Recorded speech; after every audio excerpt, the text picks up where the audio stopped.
ನಮಸ್ಕಾರ. ನಮ್ಮ ರುಚಿ ಯೂಟ್ಯೂಬ್ ಚಾನಲ್ನಿಂದ ನಾನು ಸೌಮ್ಯ. ಟೈಮ್ ಕಡಿಮೆ, ಬಾಯಿಗೆ ರುಚಿ, ಇಷ್ಟ ಆಗೋ ಟೊಮೆಟೊ ರಸಮ್ ರೆಸಿಪಿ ನಿಮಗೂ ತೋರಿಸ್ಲಿಕ್ಕೆ ಈ ವಿಡಿಯೋ.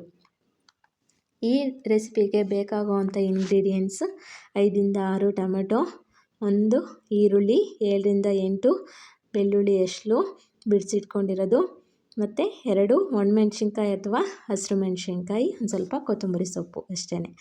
ಈಗ ನಾನು 5ರಿಂದ 6 ಟೊಮೆಟೊನ ಮಧ್ಯದಲ್ಲಿ ಸೀಳಿ ಟೊಮೆಟೊನ ಕುಕ್ಕರಿಗೆ ಹಾಕ್ಕೊಳ್ತಾ ಇದ್ದೀನಿ. ಹಾಗೆ 1 ಟೇಬಲ್ ಸ್ಪೂನಷ್ಟು ಜೀರಿಗೆ, ಅರ್ಧ ಟೇಬಲ್ ಸ್ಪೂನಷ್ಟು ಅರಿಶಿನ, ಹಾಗೆ ಆ ಟೊಮೆಟೊ ಮುಳುಗೋವಷ್ಟು ನೀರು ಹಾಕ್ಕೊಳ್ತಾ ಇದ್ದೀನಿ. ನೀರು ಹಾಕ್ಕೊಂಬಿಟ್ಟು ಕುಕ್ಕರ್ಲಿ ಕ್ಲೋಸ್ ಮಾಡಿ ಇಡ್ತಾಯಿದ್ದೀನಿ. ಕುಕ್ಕರು 3ರಿಂದ 4 ವಿಷಲ್ ಕೂಗಬೇಕು. ಟೊಮೆಟೊ ಚೆನ್ನಾಗಿ ಬೇಯಬೇಕು. ಟೊಮೆಟೊ ಬೆಂದಷ್ಟು ರಸಮ್ ಚೆನ್ನಾಗಿ ಬರುತ್ತೆ. ಹಾಗೆ ಟೊಮೆಟೊ ತುಂಬ ಹಣ್ಣಾಗಿರೋ ತೊಗೊಂಡ್ರೂ ತುಂಬ ಚೆನ್ನಾಗಿರುತ್ತೆ. ಸ್ವಲ್ಪ ಹಣ್ಣಾಗಿದ್ದರೆ ಸ್ವಲ್ಪ ಟೇಸ್ಟ್ ಚೆನ್ನಾಗಿರಲ್ಲ ಅಂತ ಅಷ್ಟೇ. ಹಾಗೆ ಅದು ಕೂಗೋಷ್ಟರಲ್ಲಿ ನಾವು ಒಗ್ಗರಣೆಗೆ ಬೇಕಾಗಿರೋ ಇಂಗ್ರೀಡಿಯೆಂಟ್ಸ್ನ ರೆಡಿ ಮಾಡ್ಕೊಳ್ತಾ ಇದ್ದೀವಿ. ಈಗ ಕುಕ್ಕರ್ ಕೂಗ್ತಿದೆ. 3ರಿಂದ 4 ಕೂಗಿಸಿ ಎತ್ತಿಟ್ಕೊಂಡಿದ್ದೀನಿ. ಹಾಗೆ ಇಲ್ಲಿ ಒಗ್ಗರಣೆಗೆ ಬೇಕಾಗಿರೋ ಅಂಥ ಇಂಗ್ರೀಡಿಯೆಂಟ್ಸ್ನ ರೆಡಿ ಮಾಡಿ ಇಟ್ಕೊಂಡಿದ್ದೀನಿ. ನೋಡಿ, ಕುಕ್ಕರು ಕೂಗಿತ್ತು, ತಣ್ಣಗಾಗಿದೆ. ಇವಾಗ ಆಫ್ ಮಾಡಿದ್ದೀನಿ. ಟೊಮೆಟೊ ಚೆನ್ನಾಗಿ ಬೆಂದಿದೆ. ಹಾಗೆ ಅದನ್ನೆಲ್ಲ ಸ್ವಲ್ಪ ಟೊಮೆಟೊನೆಲ್ಲ ಸಪ್ರೇಟು ಮಾಡ್ಕೊಳ್ತಾ ಇದ್ದೀನಿ. ಹೀಗೆ ಟೊಮೆಟೊನೆಲ್ಲ ಸಪ್ರೇಟ್ ತೆಗೆದಿಟ್ಕೊಂಡ್ಬಿಟ್ಟು ಸ್ವಲ್ಪ ಸುಡ್ತಾ ಇರುತ್ತಲ್ಲ, ಸ್ವಲ್ಪ ತಣ್ಣಗೆ ಮಾಡೋಕ್ಕೆ ಬಿಡಬೇಕು. ತಣ್ಣಕ್ಕಾಗಲಿಕ್ಕೆ ಬಿಡಬೇಕು ಟೊಮೆಟೊನೆಲ್ಲ. ಈ ರೀತಿ ತೆಗೆದಿಟ್ಕೊಂಡು ನಂತರ ಆ ಟೊಮೆಟೊ ಸಿಪ್ಪೆನೆಲ್ಲ ಚೆನ್ನಾಗಿ ಕಿವುಚಿ ಎತ್ತಿಟ್ಕೊಳ್ತಾ ಇದ್ದೀನಿ. ಟೊಮೆಟೊ ಸಿಪ್ಪೆನೆಲ್ಲ ತೆಗಿಬೇಕು. ಅದನ್ನು ಜಾರಿಗೆ ಹಾಕಿ ಕೈಯಲ್ಲೂ ಕೂಡ ಸ್ಮ್ಯಾಶ್ ಮಾಡ್ಬೋದು, ಆದರೆ ಸ್ವಲ್ಪ ಗಟ್ಟಿಗಾಗಿ ಉಳಿಯುತ್ತಲ್ವ, ಹಾಗೆಂದ ಫುಲ್ಲು ಪೇಸ್ಟ್ ಆಗಬೇಕು ನಮಗೆ. ಆದ್ದರಿಂದ ನಾನು ಮಿಕ್ಸಿಗೆ ಹಾಕ್ತಾಯಿದ್ದೀನಿ. ಈ ಥರ ಫೈನ್ ಪೇಸ್ಟ್ ಮಾಡ್ಕೊಂಡಿದ್ದೀನಿ. ನಂತರ ಒಗ್ಗರಣೆಗೆ ಪಾತ್ರೆ ಇಟ್ಕೊಂಡು ಒಂದು ಸ್ವಲ್ಪ 2ರಿಂದ 3 ಟೇಬಲ್ ಸ್ಪೂನಷ್ಟು ಎಣ್ಣೆ ಹಾಕ್ಕೊಳ್ತಾ ಇದ್ದೀನಿ. ಸ್ವಲ್ಪ ಸಾಸಿವೆ,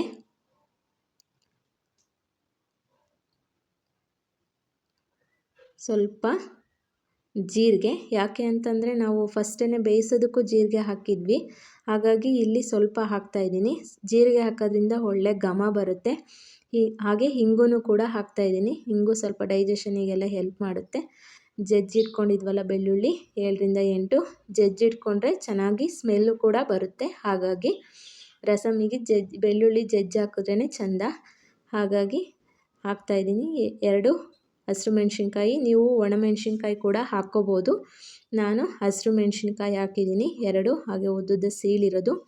ನಂತರ ಸಣ್ಣಗೆ ಚಾಪ್ ಮಾಡಿರೋ ಅಂಥ ಸಣ್ಣದು ಈರುಳ್ಳಿನ ಚೆನ್ನಾಗಿ ಬಾಡಿಸ್ಕೋಬೇಕು. ಇವಾಗ ನಾವು ಅದು ಈರುಳ್ಳಿದು ಹಸಿ ವಾಸನೆ ಹೋಗೋ ತನಕ ಅದು ಎಣ್ಣೆಲಿ ಬ್ರೌನ್ ಕಲರ್ ಬರೋವರೆಗೂ ಚೆನ್ನಾಗಿ ಬಾಡಿಸ್ಕೊಂಡು ನಂತರ ಟೊಮೆಟೊ ರುಬ್ಬಿಟ್ಕೊಂಡಿದ್ವಲ್ಲ ಅದನ್ನು ಹಾಕ್ತಾಯಿದ್ದೀವಿ. ಅದನ್ನು ಹಾಕಿ ಚೆನ್ನಾಗಿ ಅದನ್ನು ಕೂಡ ಚೆನ್ನಾಗಿ ಹಸಿ ವಾಸನೆ ಎಲ್ಲ ಹೋಗಬೇಕು. ಅದು ಟೊಮೆಟೊದು ಈರುಳ್ಳಿದು ಎಲ್ಲ ಹಸಿ ವಾಸನೆ ಹೋಗೋ ತನಕ ಚೆನ್ನಾಗಿ ಬಾಡಿಸ್ಕೋಬೇಕು. ಈಗೆಲ್ಲ ಹಸಿ ವಾಸನೆ ಹೋಗಿದೆ. ನಂತರ ಚಿಟಕಿ ಅರಿಶಿನ ಹಾಕ್ತಾಯಿದ್ದೀನಿ. ಅರಿಶಿನನೂ ಸ್ವಲ್ಪ ಹಾಕಬೇಕು, ಯಾಕೆಂದರೆ ಬೇಯಿಸೋದಕ್ಕೂ ಸ್ವಲ್ಪ ಹಾಕಿದ್ವಲ್ವ, ಜಾಸ್ತಿ ಹಾಕಿದ್ರೆ ಕಹಿ ಬಂದುಬಿಡುತ್ತೆ. ಹಾಗಾಗಿ ಖಾರ ನಮಗೆ ಎಷ್ಟು ಗೊತ್ತಿರುತ್ತೆ, ಎಷ್ಟು ಹಾಕಬೇಕು ಅಂತ ಗೊತ್ತಿರುತ್ತೆ. ಹಾಗಾಗಿ ನಾನು ಈ 3 ಜನಕ್ಕೆ ಮಾಡ್ತಿರೋದ್ರಿಂದ 1.5 ಸ್ಪೂನಷ್ಟು ಖಾರದ ಪುಡಿ, 1 ಟೇಬಲ್ ಸ್ಪೂನಷ್ಟು ಸಾಂಬಾರು ಪೌಡರು. ಅದು ನಾವು ಸಾಂಬಾರು ಪೌಡರ್ನ ಮನೇಲೇ ಮಾಡೋದ್ರಿಂದ 1 ಸ್ಪೂನಷ್ಟು ಹಾಕ್ತೀನಿ ಅಷ್ಟೇ. ಹಾಗಾಗಿ ಅದನ್ನು ಮಸಾಲೆ ಪೌಡರ್ದೆಲ್ಲ ಸ್ಮೆಲ್ಲು ಅದು ಕೂಡ ಹೋಗಬೇಕು. ಅದುವರೆಗೂ ಚೆನ್ನಾಗಿ ಬಾಡಿಸ್ಕೋಬೇಕು. ಬಾಡಿಸ್ಕೊಂಡು ಚೆನ್ನಾಗಿ ಎಲ್ಲ ಹಸಿ ವಾಸನೆ ಎಲ್ಲ ಹೋಗಿದೆ. ಚೆನ್ನಾಗಿ ಎಣ್ಣೆ ಬಿಡೋ ತನಕ ಕುದಿಸ್ಕೊಂಡು ನಂತರ ಬೇಯಿಸ್ಕೊಂಡಿದ್ವಲ್ಲ ಆಗಲೇ ಟೊಮೆಟೊ, ಅದರಲ್ಲಿ ಜೀರಿಗೆ ಎಲ್ಲ ಹಾಕಿರ್ತೀವಲ್ಲ, ಒಳ್ಳೆ ಘಮ ಇರುತ್ತೆ. ನೀರನ್ನು ಅದನ್ನು ವೇಸ್ಟ್ ಮಾಡೋಕ್ಕೆ ಹೋಗಬಾರ್ದು. ಅದನ್ನು ಹಾಕಬೇಕು. ಹಾಕಿ ಚೆನ್ನಾಗಿ ಈ ಥರ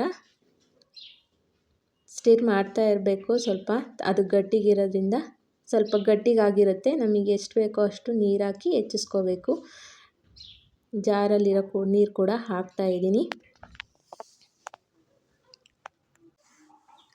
ಹೀಗೆ ರಸಮ್ಮು ಆದಷ್ಟು ತೆಳ್ಳಗಿದ್ರೆ ಚೆಂದ, ಹಾಗಾಗಿ ಸ್ವಲ್ಪ ನೀರು ಹಾಕ್ಕೊಂಡು ಹೆಚ್ಚಿಸ್ಕೊತಾ ಇದ್ದೀನಿ. ನಾನಿವಾಗ 2-3 ಜನಕ್ಕೆ ಆಗೋಷ್ಟು ರಸಮ್ ಮಾಡ್ತಾಯಿದ್ದೀನಿ. 5-6 ಟೊಮೊಟೊ ಯೂಸ್ ಮಾಡಿಕೊಂಡು, ಹಾಗಾಗಿ 3 ಜನಕ್ಕೆ ಆಗುತ್ತೆ ಇದು ಸಾಂಬಾರು. ಹಾಗಾಗಿ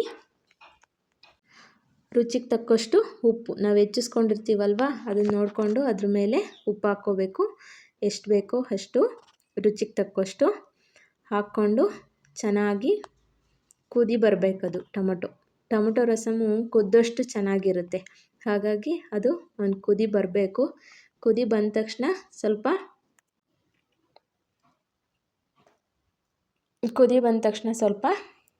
ನಾವು ಕಾಯಿ ತುರಿ ಹಾಗೆ ಸ್ವಲ್ಪ ಕೊತ್ತಂಬರಿ ಸೊಪ್ಪು ಹಾಕ್ಕೊಂಡ್ರೆ ಇನ್ನೂ ಚೆನ್ನಾಗಿರುತ್ತೆ. ಹಾಗೆ ಒಂದು ಕುದಿ ಬಂದ ತಕ್ಷಣ 1 ಟೇಬಲ್ ಸ್ಪೂನಷ್ಟು ಬೆಲ್ಲ ಹಾಕಿದ್ದೀನಿ.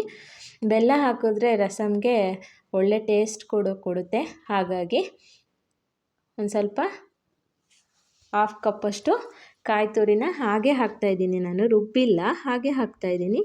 ಅಂತ ಕೊತ್ತಂಬರಿ ಸೊಪ್ಪು ಹಾಕಿ ಒಂದು 3 to 4 ಮಿನಿಟ್ಸು ಲೋ ಫ್ಲೇಮಲ್ಲಿ ಚೆನ್ನಾಗಿ ಕುದಿಬೇಕದು ಸಾಂಬಾರು.